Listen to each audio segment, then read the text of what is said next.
4 দিন আলোচনা করেও জাতীয় সংসদ নিম্নকক্ষে নারী আসন নিয়ে সমঝোতা হয়নি রাজনৈতিক দলগুলোর মধ্যে। তবে জুলাই মাসের মধ্যেই জাতীয় সনদ তৈরির বিষয়ে আশাবাদী কমিশন। নিম্নকক্ষে নারীদের জন্য 100 আসনের পক্ষে থাকলেও সরাসরি ভোটের বিপক্ষে বিএনপি। এদিকে নারী আসনে সরাসরি ভোট চায় জামায়াত ও এনসিপি। আর পিআর পদ্ধতিতে জনগণের সরাসরি ভোটে নির্বাচিত হবে উচ্চকক্ষের প্রতিনিধিরা।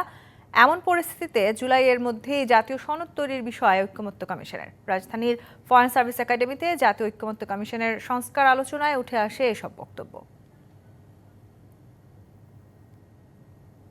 সংস্কার কমিশন, নির্বাচন সংস্কার কমিশন সহ ঐকমত্য কমিশনের তরফ থেকে সংসদে নারী আসন বর্তমান 300 আসনের সাথে আরও 100 আসন বর্ধিত করার কথা প্রস্তাব করা হয়েছে।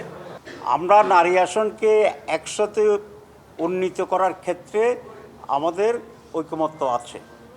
আমরা নারীরা 100 আসনে পাক আছে।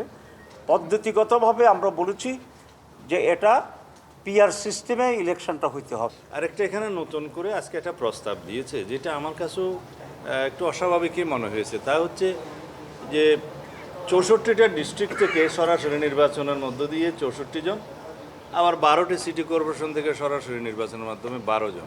প্রভিন্সিয়াল ধারণার মধ্যে নাই। আমরা তো ইউনিটারি টাইপ অফ গভর্নমেন্ট। আমরা মনে করি যে প্রাতিষ্ঠানিকভাবেই সাংবিধানিকভাবেই সমতার মর্যাদায় নারীকে অভিষিক্ত করবার জন্য আমাদের ব্যবস্থা গ্রহণ করা দরকার। সংসদে নারীদের প্রতিনিধিত্ব বিষয়ে আলোচনা করব।